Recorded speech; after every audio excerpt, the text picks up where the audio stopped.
Bienvenido a Saboreando la Palabra, el comentario a las lecturas de la Misa Dominical. Te habla el Padre Ángel Siapi, de la parroquia Cristo Redentor en el Paraíso, San Juan, Puerto Rico. Recuerda que en la descripción están las citas bíblicas de las lecturas, el enlace al guión de la Lección Divina, el enlace a los apuntes del comentario y la dirección de la página web de la parroquia Cristo Redentor. En el nombre del Padre, del Hijo y del Espíritu Santo. Amén. Concédenos vivir siempre, Señor, en el amor y respeto a tu santo nombre, porque jamás dejas de dirigir a quienes estableces en el sólido fundamento de tu amor. Por nuestro Señor Jesucristo, tu Hijo, que vive y reina contigo en la unidad del Espíritu Santo y es Dios, por los siglos de los siglos. Amén. Domingo 12º del tiempo ordinario, ciclo B. Hoy tenemos en la primera lectura un pasaje del libro de Job. Conocemos todos bien el libro de Job, ese intento de explicar el por qué la persona que obra bien, que respeta la voluntad de Dios y que busca cumplirla, por qué le suceden cosas, humanamente hablando, malas, por qué tiene que sufrir. El pasaje concretamente procede del capítulo 38 del libro de Job. Como dije, este libro lo que trata es de explicar, por supuesto sin éxito, no lo consigue, pero trata de cuestionarse y dar una respuesta al porqué del sufrimiento del hombre que es fiel a Dios. En la mentalidad del Antiguo Testamento, el sufrimiento y las desgracias son fruto del pecado, mientras que la felicidad y todo tipo de bendiciones materiales son consecuencia de una conducta del agrado de Dios. En el libro de Job encontramos 3 amigos que hablan con Job intentando convencerle de que sus desgracias obedecen a alguna falta de la que es culpable. Job presenta pruebas de su inocencia, de lo cual se desprende que quien ha actuado injustamente es Dios. Dios no puede dejar las cosas así y también toma su turno para declarar. Leemos unos pocos versículos, simplemente de capítulo 38. Hay un primer discurso de Dios que va del capítulo 38 al inicio, al versículo 2 del capítulo 40, un primer discurso de Dios, y hoy leemos simplemente unos poquitos versículos de todos esos capítulos, de esos 2 capítulos.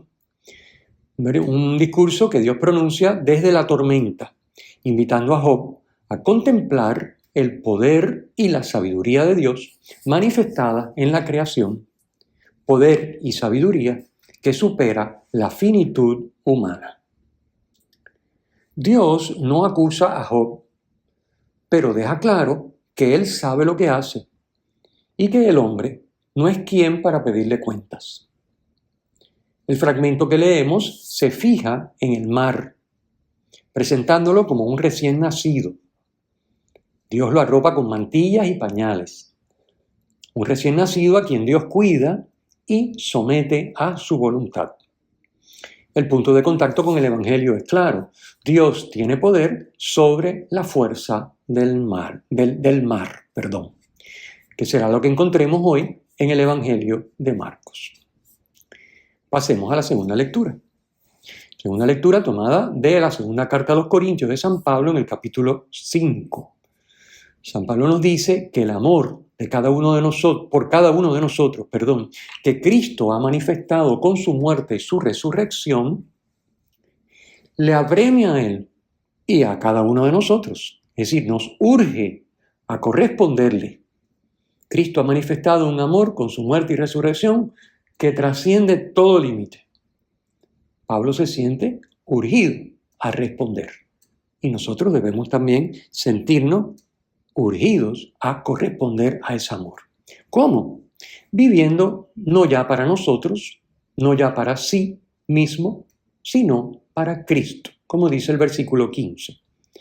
Es decir, no haciendo lo que cada uno quiere, que sería vivir para sí mismo, sino viviendo en la voluntad de Dios manifestada en Cristo, en sus palabras, en sus obras y en su vida.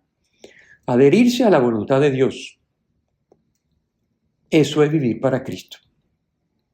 Cristo vivió, murió y resucitó por mí, para que yo viva por Él.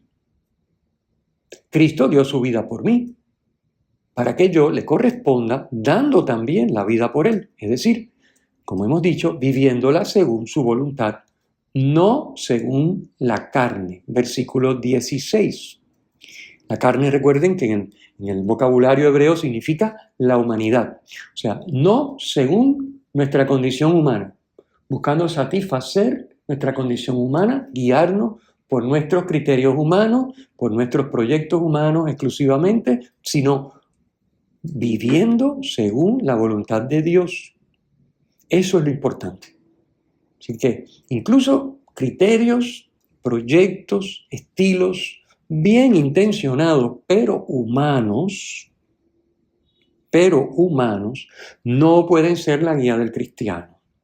Tiene que ser la voluntad de Dios. Y la voluntad de Dios, cuando vamos adhiriendo a ella, nos va purificando para darnos cuenta de cuánto egoísmo había en nuestros criterios y en nuestros estilos. Claro, cuando uno vive lejos, o sea, de lejitos, la fe, es decir, una misa el domingo y alguna oracioncita en la semana y poco más, pues uno está de lejitos, ¿no? Uno tiene a Dios a una distancia prudente, de modo que no moleste. Cuando se vive de esa manera, pues obviamente uno vive inmerso en su mundo humano. Por más que diga, no, pero yo no hago nada malo. Bueno, no haces nada malo, pero no se trata de no hacer nada malo, ¿verdad? Se trata de hacer las cosas buenas que Dios quiere que hagamos, que es distinto. Obviamente las cosas que Dios quiere que hagamos nunca son malas, pero con no hacer cosas malas, entre comillas, no podemos dar por sentado que ya estamos haciendo la voluntad de Dios. Eso es un error más común de lo que pensamos, que nos lleva a instalarnos en una mediocridad espiritual que no conduce a nada, que no le permite a Dios salvarnos. Así que esta lectura de Pablo es importantísima. Hay que vivir correspondiendo al amor manifestado en Cristo, que murió y resucitó por nosotros, para que nosotros también demos la vida por Él. Obviamente no dejándonos clavar en una cruz necesariamente, sino viviendo nuestra vida según su voluntad. No según criterios y estilos humanos, no según criterios y estilos que en el fondo son egoístas, sino están purificados por la palabra, por el sacramento, por la presencia continua de Cristo en nuestra vida y nuestro deseo de vivir en su voluntad. Recordemos que por el bautismo somos criaturas nuevas, como dice San Pablo en el versículo 17. Hemos nacido de Dios, hemos sido engendrados para vivir como hijos de Dios, capaces de morir a nosotros y vivir para Él. Bien, pues aquí está precisamente la explicación del sentido del sufrimiento del justo. Esa explicación que se le escapa al libro de Job, que vimos en la primera lectura. ¿Cuál es? El sufrimiento es expresión de amor cuando se vive con Dios, cuando se vive entregado a su voluntad. Cristo sufre, es el primer justo que sufre. Digo, no es el primer justo que sufre, pero es el primer justo con J mayúscula, ¿verdad? Es el Hijo de Dios hecho hombre, el justo con J mayúscula, que sufre y no sufre por sus pecados, porque otros justos todos tenemos pecados. Cristo no tiene pecado. Sin embargo, sufre y sufre tremendamente. ¿Por qué si no tiene pecado? Por su fidelidad incondicional a la voluntad del Padre. Ese Padre que lo ama y al cual Cristo corresponde, como nos urge San Pablo, amando también a ese Padre con un amor sin límite, que le lleva a ser fiel incondicionalmente a la voluntad, a lo que el Padre dispone. Y eso le acarrea sufrimiento. Por lo tanto, el sufrimiento no corresponde a que tengamos pecado, porque Cristo sufrió y no tenía pecado. No corresponde a que nos portemos mal, como decimos. El sufrimiento es una expresión de amor cuando se vive con Dios, cuando uno quiere vivir en la voluntad de Dios y corresponder de esa manera al amor que Dios nos ha manifestado en su Hijo Jesucristo. Pasemos al Evangelio. El Evangelio tomado de Marcos, como ya dijimos en la primera lectura, gira alrededor del tema del mar. Tenemos la escena famosa de la tormenta que se desencadena. La escena ocurre al atardecer, dice el versículo 35, lo cual ya nos presenta una ambientación. Las tinieblas y la noche simbolizan el dominio del mal, la mentira y la ignorancia. Y por el contrario, como sabemos, la luz es símbolo de Dios. Cristo nos dice en Juan 8:12, yo soy la luz del mundo, el que me sigue no andará en tinieblas, sino que tendrá la luz de la vida. Pero la noche es también el momento en que Dios interviene con su acción salvífica. Y lo hace muchas veces, como sucede en el relato de hoy. El versículo 35 nos aparece Cristo diciendo, vamos a la otra orilla. Les pide embarcarse y navegar hacia la otra orilla.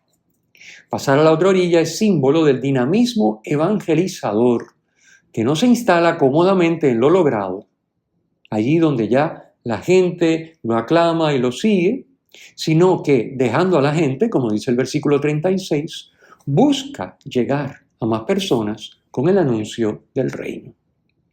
La otra orilla es también símbolo de nuestro destino final, que es la comunión con la Trinidad, con el Padre, por el Hijo, en el Espíritu Santo. Así que podríamos pensar en la otra orilla en términos humanos como la misión que nos espera, la evangelización en la que tenemos que embarcarnos, que no es solo para los sacerdotes y las monjitas, es para todo bautizado, predicar el Evangelio con la vida y, como dice San Francisco de Asís, si es necesario, con la palabra. Pero también la otra orilla es símbolo de nuestro destino final, que es la Santísima Trinidad, lo que llamamos comúnmente el cielo, utilizando el vocabulario judío. En cualquier caso, el relato de hoy nos enseña que la travesía hacia la otra orilla comporta grandes retos y dificultades, algunas de las cuales nos superan, como las representadas por las fuerzas de la naturaleza, y que para no sucumbir es indispensable una fe vivida en Cristo. Versículo 37, leemos, se levantó una fuerte tempestad y las olas rompían contra la barca hasta casi llenarla de agua. El pueblo judío, que no era marinero, temía el mar y lo consideraba como el lugar donde se concentran las fuerzas ocultas del mal, fuerzas que solo Dios puede dominar. Por tanto, la salvación concebía como una victoria de Dios sobre las aguas. Esa era la salvación. Dios vence las aguas y de esa manera nos salva. Una manera plástica de verlo. Es decir, si uno se está ahogando, pues obviamente, ¿cómo nos salvan? Sacándonos del agua. Si las aguas para ellos representaban el mal, ¿cómo nos salva Dios? Liberándonos del mal, como pedimos en el Padre Nuestro. La instauración del reino comporta la desaparición del mar y de sus peligros, porque el mar representa el mal. Por eso leemos en Apocalipsis 21:1 que en esa nueva creación, en esos nuevos cielos y tierra, ya no hay mar.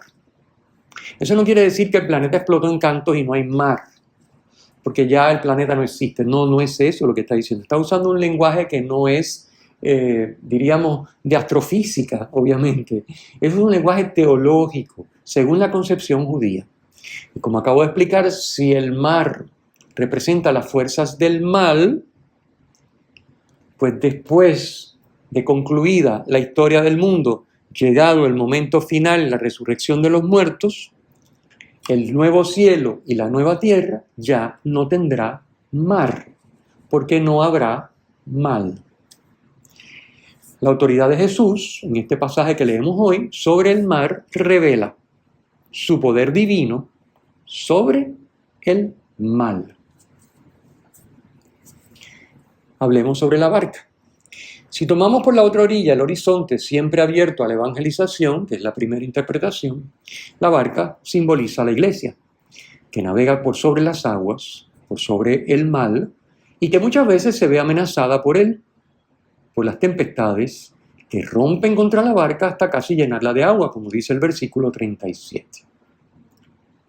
Si la otra orilla es la comunión con la Trinidad, nuestro destino final, La barca es símbolo de nuestra vida, también amenazada en su trayectoria, en su vivir para Cristo, como indica San Pablo en la segunda lectura de hoy, amenazada por el mal y por las tentaciones.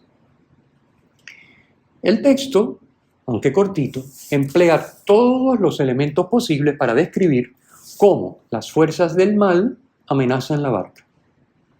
Es de noche, están en medio del lago, cuando surge la fuerte tempestad, con viento y olas que rompen contra la barca hasta casi llenarla de agua. Peor no puede ser la situación. La amenaza pone en peligro de naufragar a la barca y a sus tripulantes. El versículo 38 dice: Él estaba en la popa, dormido sobre un cabezal. Se refiere a Jesús. El sueño de Jesús es un modo de presentar el hecho de que los discípulos no están conscientes de su presencia. Solo en el momento del peligro, cuando ven que no pueden resolver solos, recurren a Él. Lo despertaron, dice el versículo 38. Jesús siempre está disponible para nosotros, pero nosotros no siempre lo buscamos. A veces ocurre que estando en comunión con Él, nos falta la conciencia de su presencia en nuestra vida. No contamos con Él y con su poder divino para vencer siempre el mal y la tentación, porque nuestra fe es débil. Es lo que le sucede a los discípulos en el relato. Mientras no llegan al extremo peligro, se olvidan de que Jesús está con ellos. Es lo que significa que Jesús duerme. Otras veces, nosotros también perdemos la comunión con Él, con Cristo, por el pecado mortal. Y mientras no acudamos al sacramento de la confesión, es decir, mientras nos mantengamos sumergidos en el agua, no podremos ver a Jesús y experimentar su poder. El viento y el mar obedecen a Jesús inmediatamente. Versículo 39 dice: se puso en pie, increpó al viento y dijo al mar: silencio, enmudece. El viento cesó y vino una gran calma. Estar de pie cuando se habla es símbolo de autoridad. Lo que es imposible para los hombres es posible para Dios. Dios no solo tiene poder sobre su creación, sino también sobre las fuerzas del mal que amenazan a los hombres. Fuerzas que, como ya hemos explicado, están representadas por el mar, sobre todo por el mar tempestuoso con la tormenta. ¿Por qué tenéis miedo? ¿Aún no tenéis fe? Leemos el versículo 40, el reproche de Cristo a los discípulos. La fe vence al miedo. No hay nada que temer cuando dejamos y vemos a Dios actuar. Pero es necesario fiarse de Él, tenerle presente y obedecerle, como hemos dicho, es decir, tener fe. La fe no es yo creo que, no, sí, yo lo sé, yo sé que eso es así, eso no es tener fe. La fe es, sabiendo que las cosas son como son, aceptar esa palabra revelada, aceptar lo que nos enseña la Iglesia y fiarnos de Cristo. Fiarnos de Cristo, teniéndolo presente y obedeciéndole. Recordemos esto siempre porque es un gran error muy frecuente.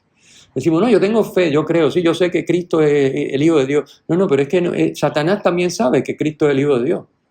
Y él no tiene fe. Porque no se fía de Cristo, no lo obedece, al contrario, lo combate continuamente. Y nosotros, con la mejor buena intención, recordemos que hay dos bandos, o estamos con Cristo o estamos contra Él. Es decir, si no estamos con Cristo, estamos contra Él. Nos hemos apuntado al bando del enemigo. Bien. Finalmente, en el versículo 41, la pregunta, ¿pero quién es este? El relato nos muestra que Jesús es Dios. Jesús no invoca a Dios para que calme la tempestad, sino que se lo ordena a Él mismo y la tempestad le obedece.